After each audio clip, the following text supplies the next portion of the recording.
don't know if you've paid attention to what's going on just in general in the African music scene and in the entertainment.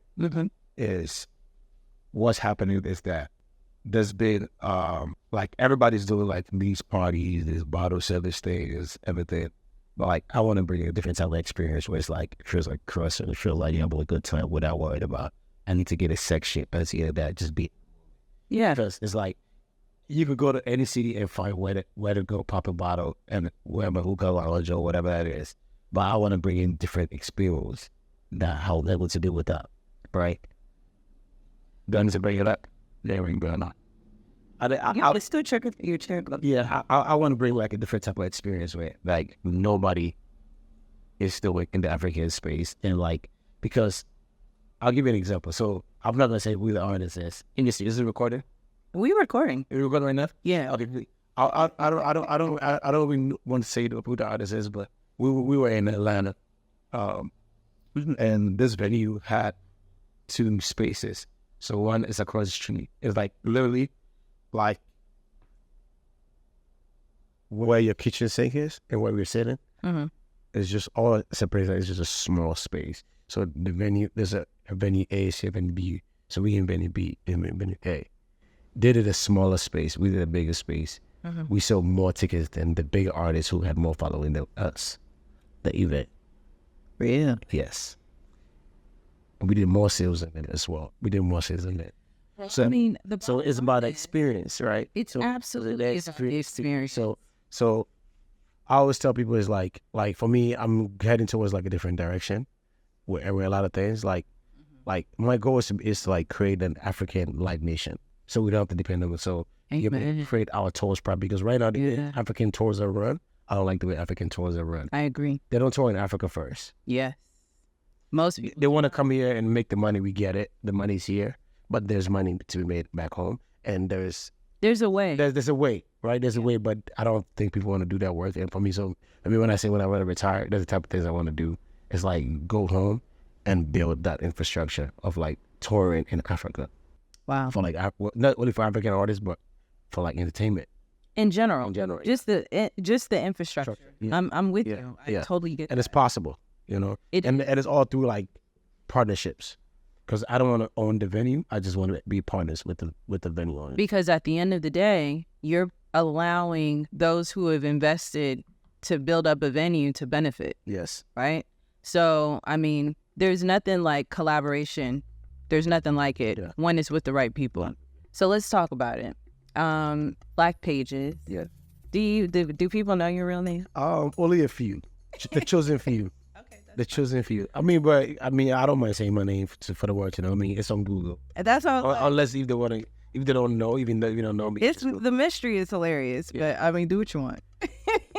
I mean, my mom called me Kwabena. Kwabena. Kwabena is a name given to Tuesday born Crown man Ashanti. Oh my gosh. All right, they be repping. That's fine. No, that's what's up. I enjoy your country, so I'm not about to sit up here. It is. Were you born there or here? I was born in Ghana. Okay. Yeah. And you came early, like before 10, after 10? I came after 10. I came when I was 16. Okay. Yeah. Wait, you came when you were 16 and straight to high school. Straight to high school. Yeah. In a place near Compton. Yeah. Yes. Watts. What? Yeah, in the hood. Wait, the culture shock. It was very culture shock. But you know, it wasn't culture shock it was culture shock, but then I kind of like compare certain things to where I'm from. Because where I'm from in Ghana, I live in the hood. Like, okay. Yeah, so it's like. Which part? Mataheko.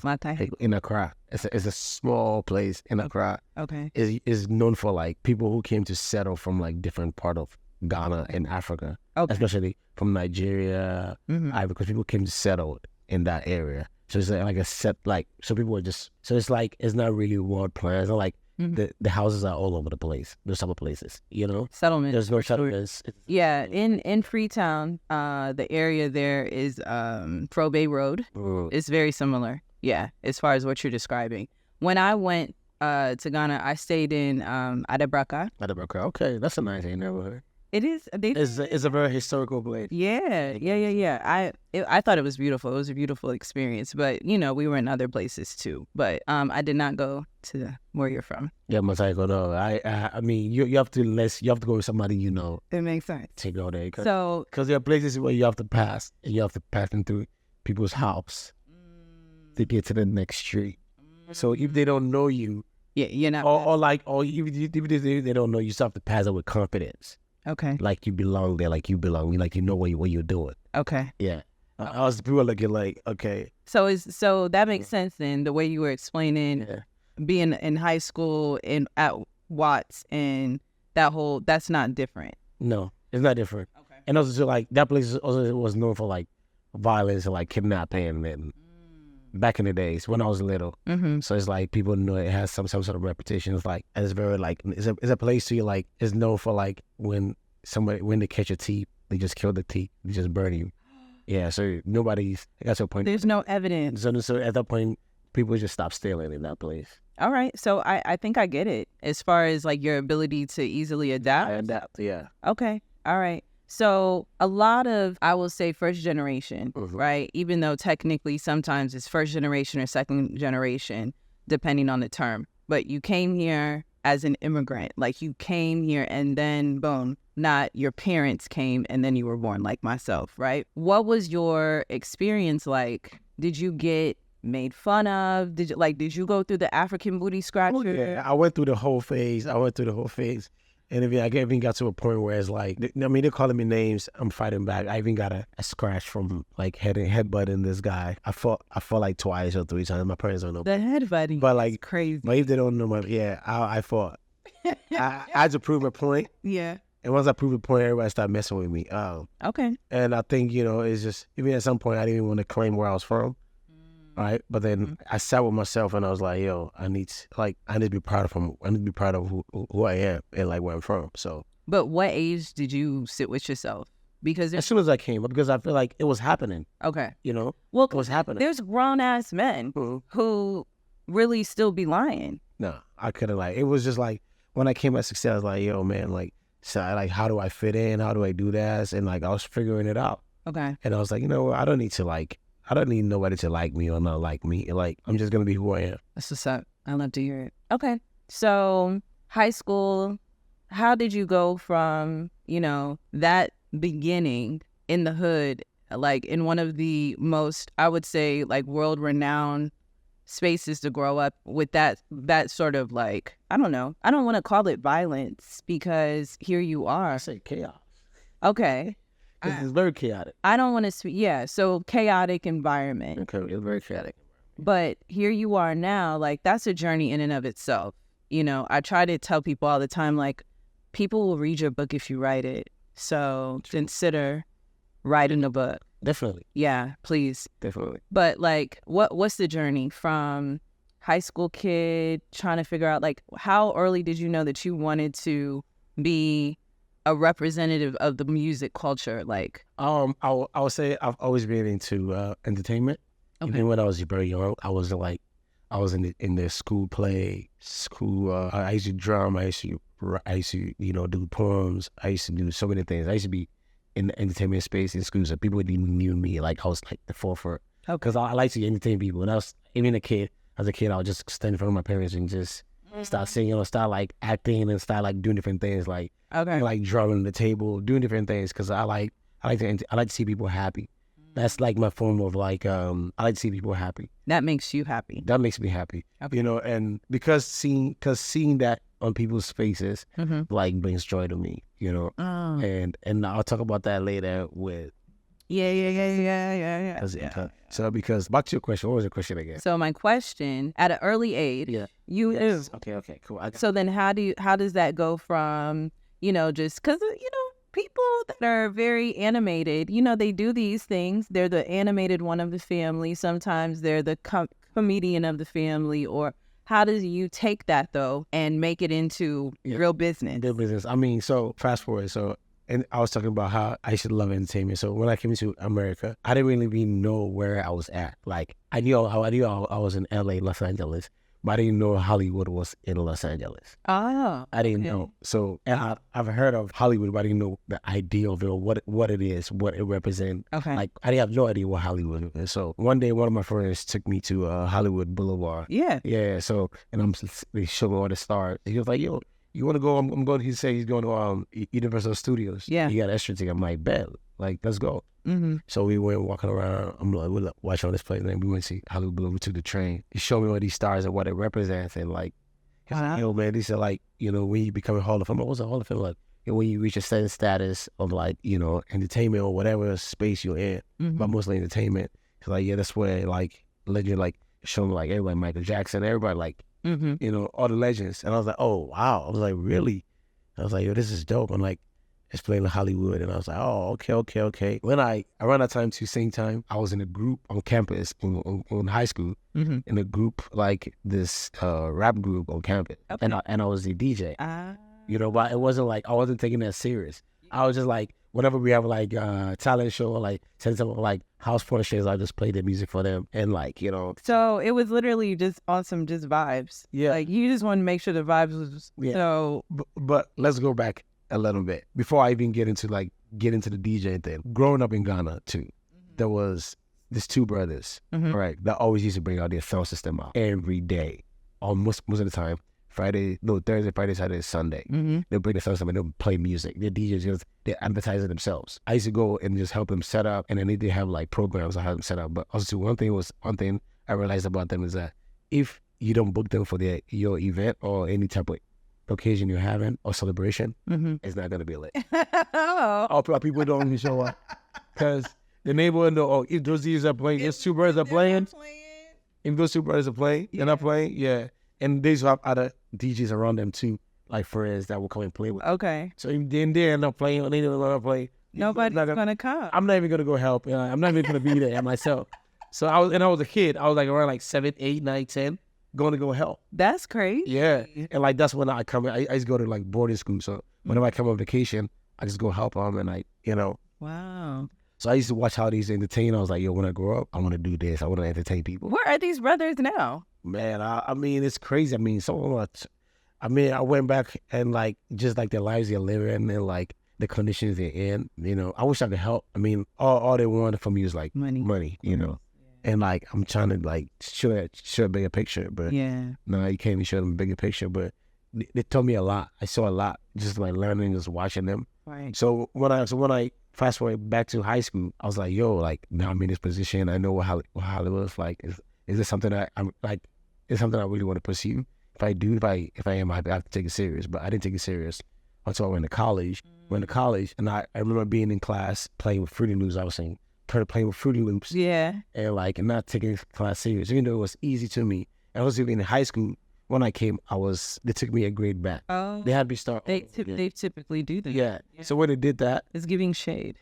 But guess what I did? I was passing I was like ahead of everybody in the class. Yeah. They wasn't understanding. My parents tell me like, yo, this kid's ahead of everybody. I'm like, they wasn't understanding it. Yeah. So once that's shown in the class, they just moved me to like the class that I was supposed to be in, like the grade I was supposed to be in. Okay. Yeah. Wow. So I went to college, and I was right after college. I mean, before even the semester started, I went to like summer school. My parents, African parents, like, of course. You gotta have a kickstart.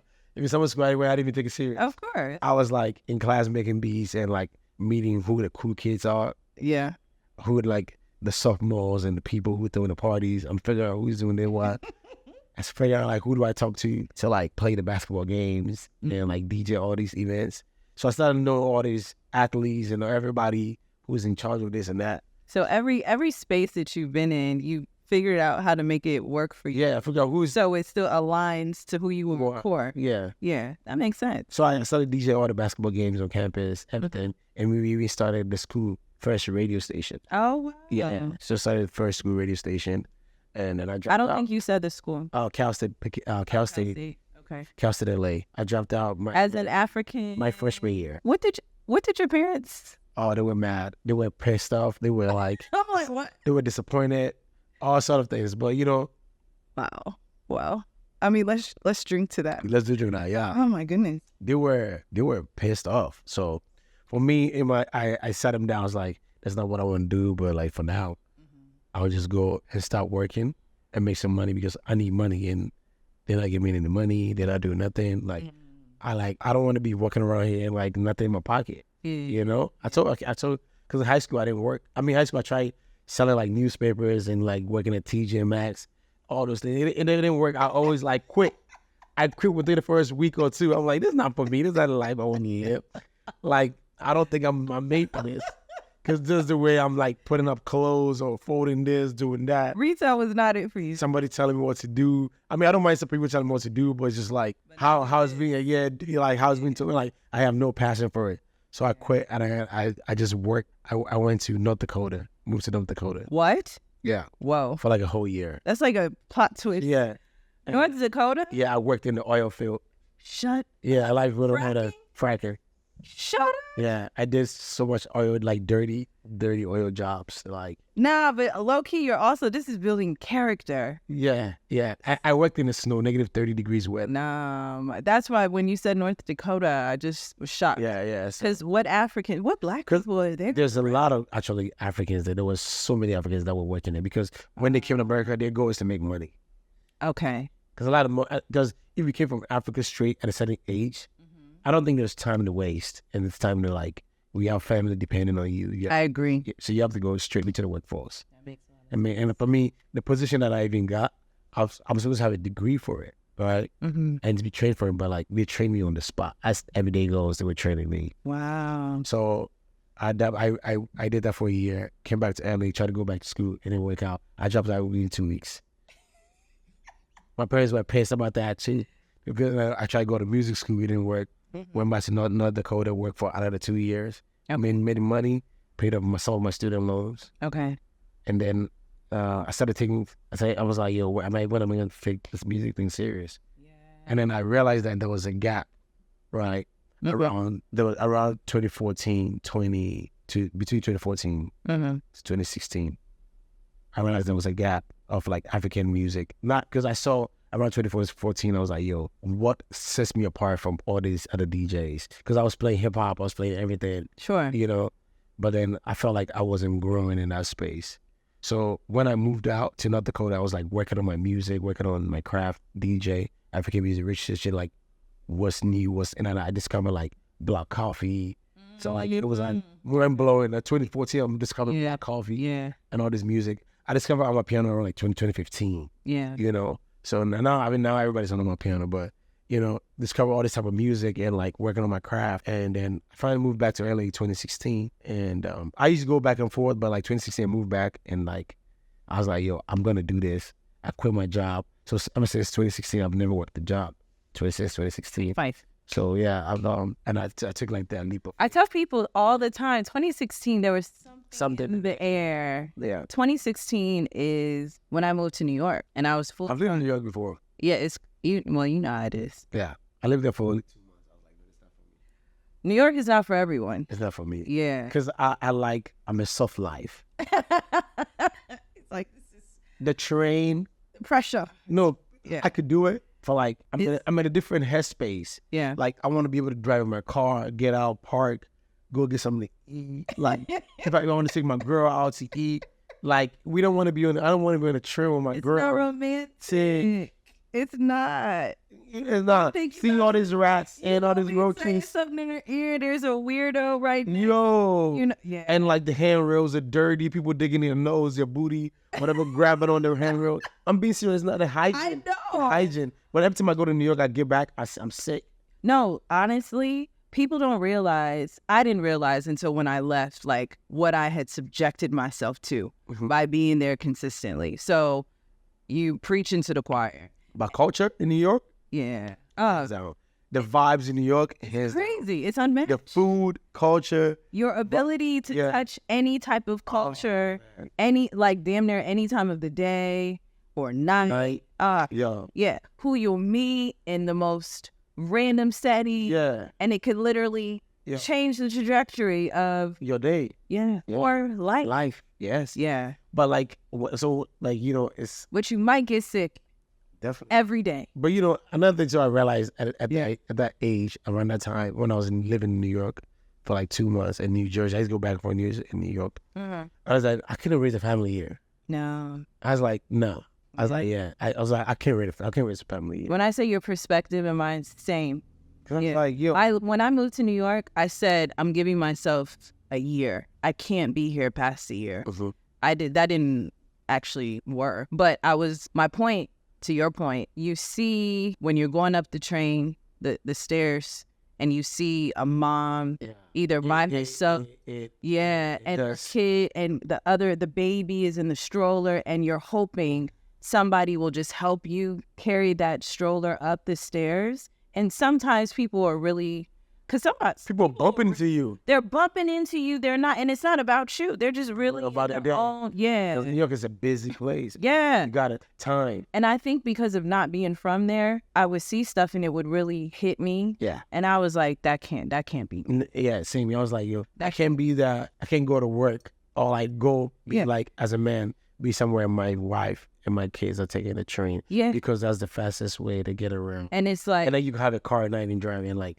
That's the part. Because even if you have the vehicle, I moved to New York and ended up selling my vehicle because it didn't make sense to have it. You're going to be sitting to pay insurance. I was paying insurance. I'm paying tickets because I'm not moving it in time because the streets so much. Yeah. So it's a different life. It's a different way to live.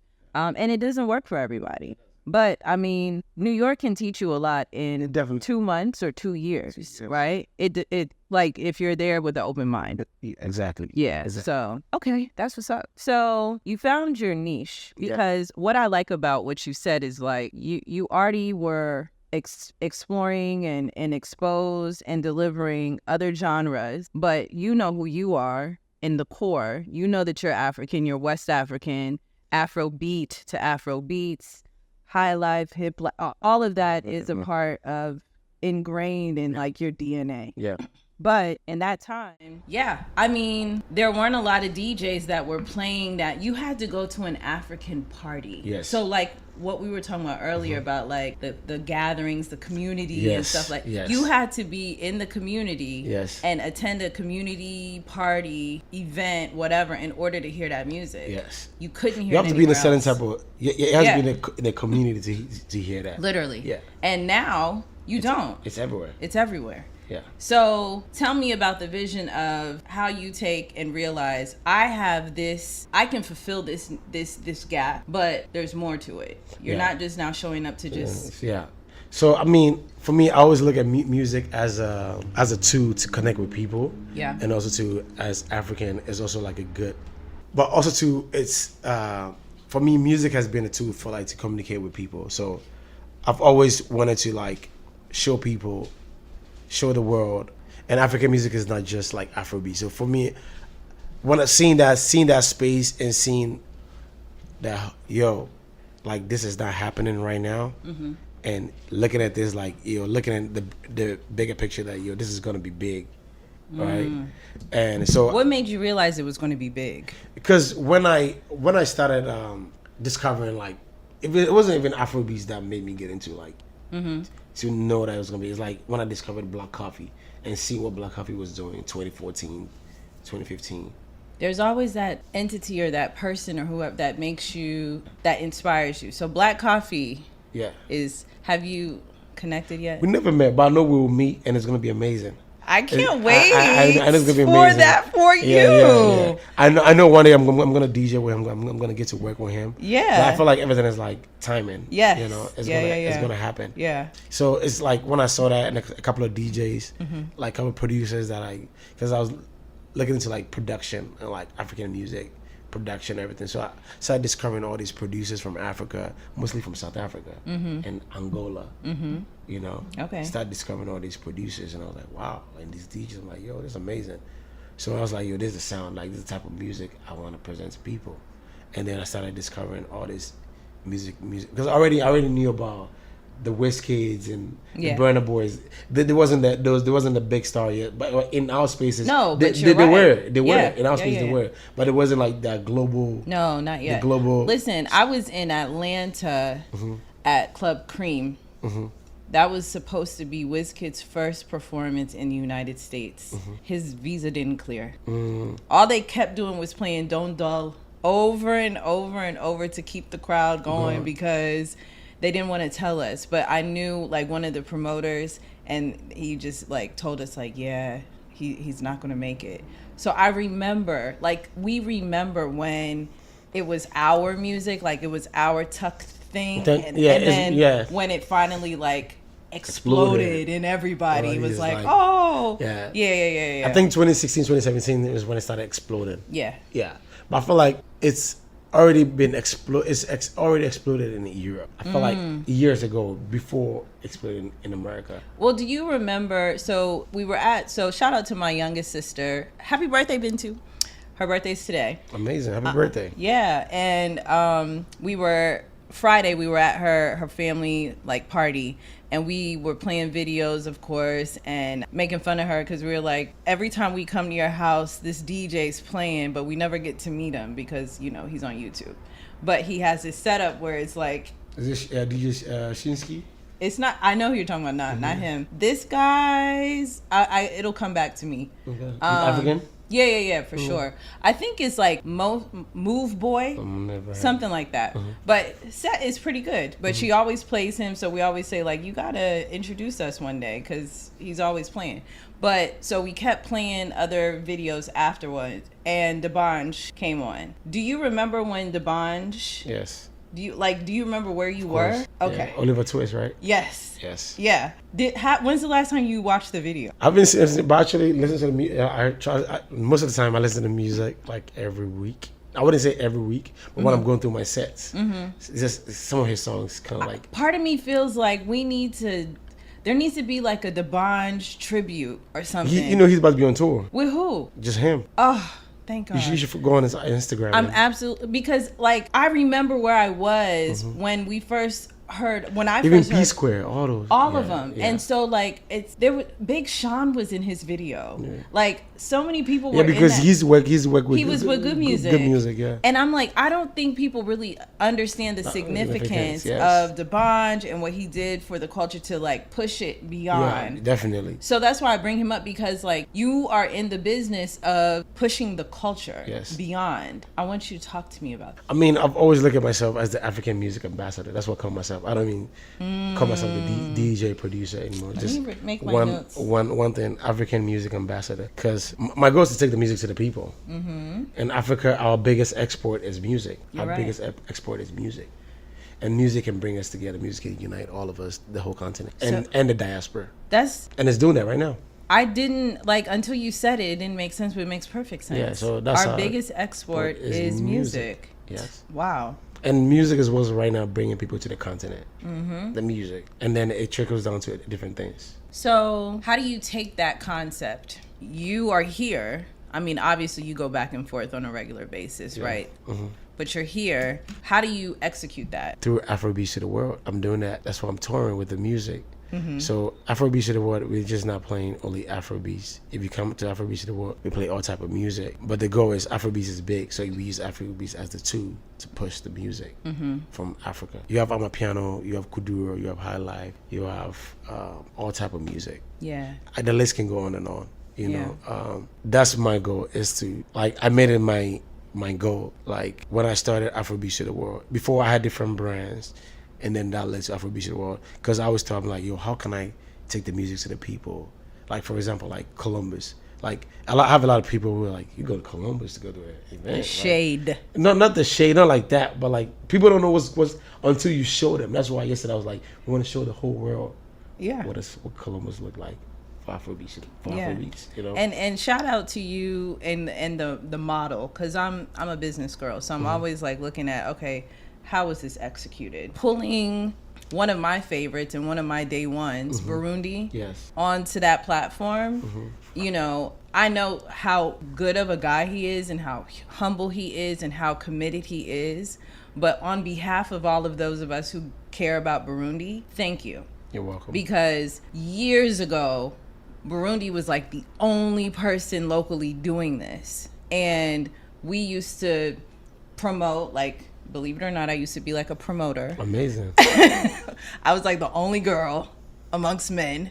But we used to hire Burundi at pretty much every event that we did here in Columbus to try and push try and push the culture beyond and open up our music to everybody else here. And timing is everything, right? So I'm not even going to say it's not successful or it wasn't successful, but it wasn't ripe the way the time is ripe now. So for me, it feels good to see Burundi being a part of what you're doing, because he has put in the work of just pushing the culture.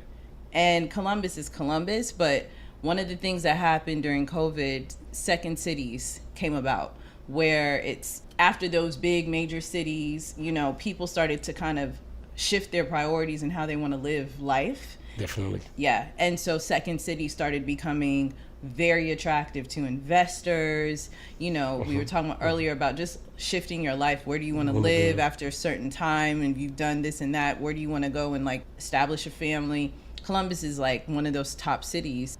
So it's like him being affiliated with this, it's almost like he's starting to receive that, like the payoff for being committed. Yeah. And sometimes it's not easy, like, especially if you're not in a big city, to stay committed to it, like stay down with it. Because there's a lot of dope DJs, but the vision. Yeah. Yeah. So big ups. Thank you. Thank you. No, he came in, he did his thing, man. Yeah. Yeah. Yeah. Amazing.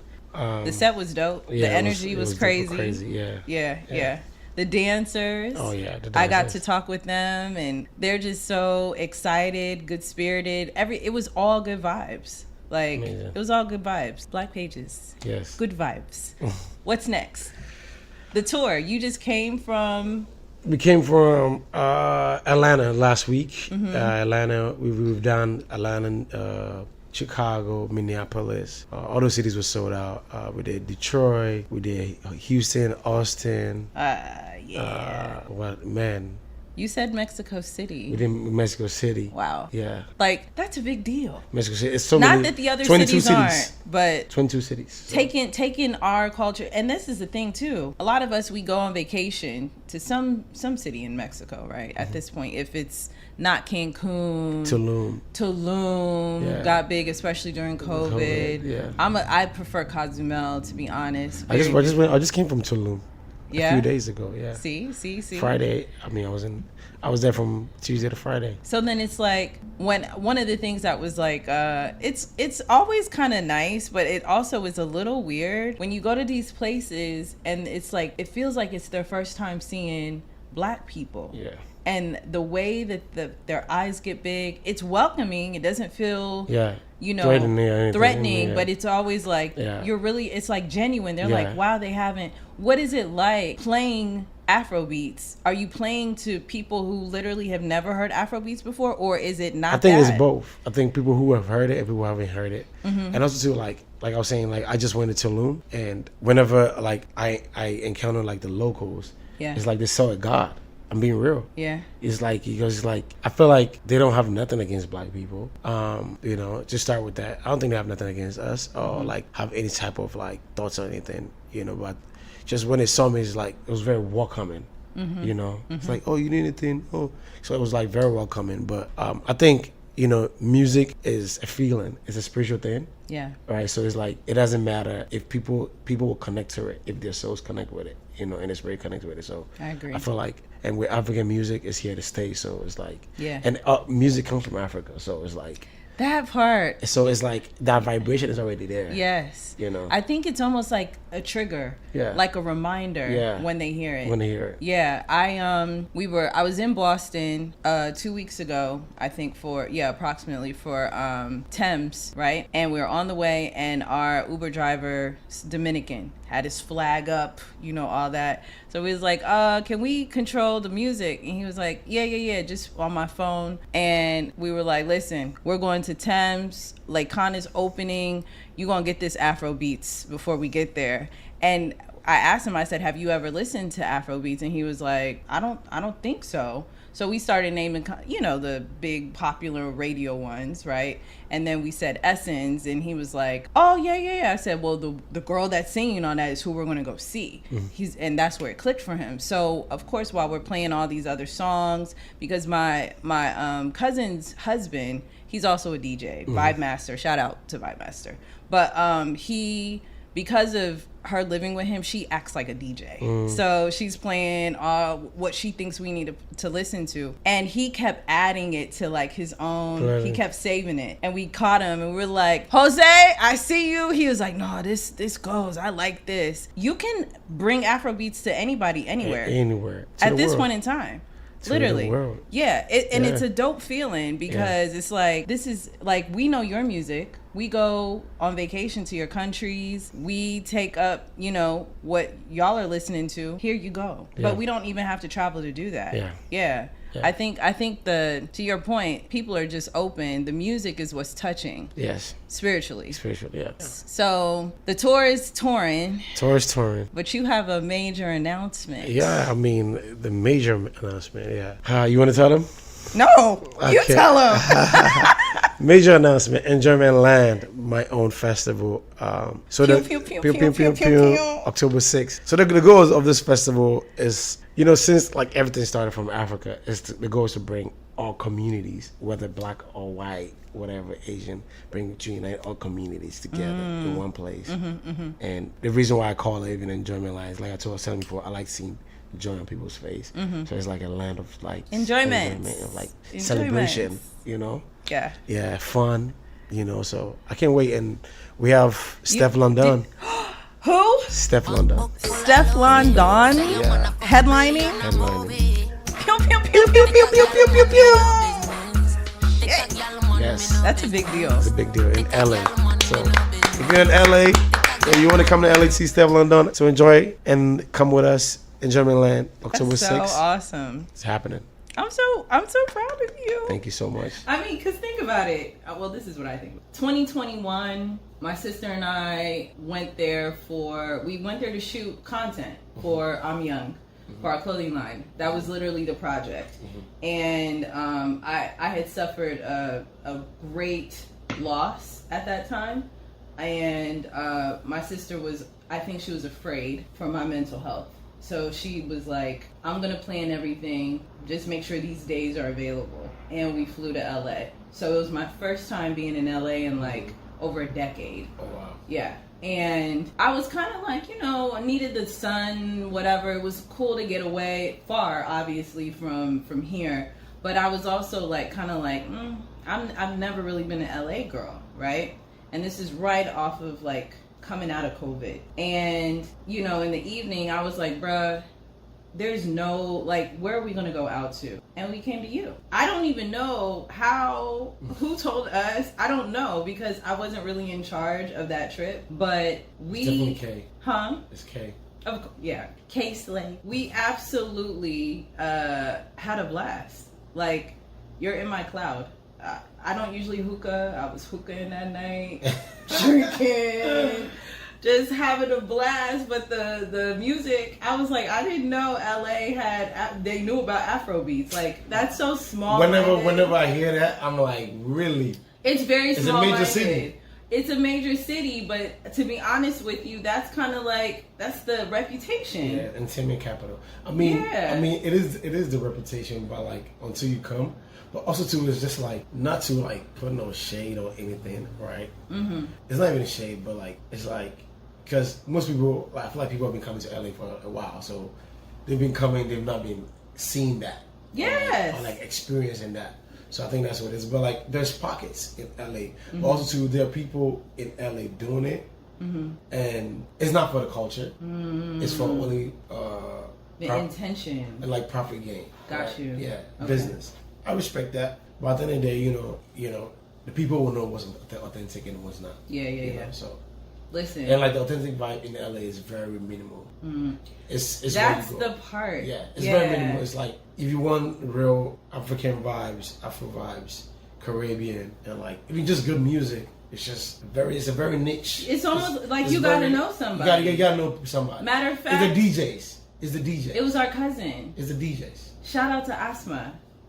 Asma is who put us on. Yeah. Yes, because she's still there. She's a model doing her big thing and whatnot. But it's Asma. So it's like literally, to your point, you have to know somebody. Yeah. You couldn't just it's very niche. Yeah. Very, very niche. At that time especially, you couldn't just Google or go on Instagram and get that info. Yeah. Yeah. I mean, right now, being with Instagram, it's still hard to find stuff in different cities. Yeah. Right? So I'll say like places like you have to go to like Eventbrite or TikTok. Yeah. But like I feel like those two places, Eventbrite and TikTok, or just Google. You just gotta Google it. I always tell people like whenever I go to every city, I just Google shit. I'm a Googler. Uncle Google. I like trust me. Google came before all these platforms, so Google is gonna show you. You know, Google's gonna show you. Google's still gonna pull up what's on Eventbrite and should pull up what's on TikTok. Absolutely. It's gonna pull up everything. Yeah. So, wow. So enjoyment land. Who is your minister of enjoyment?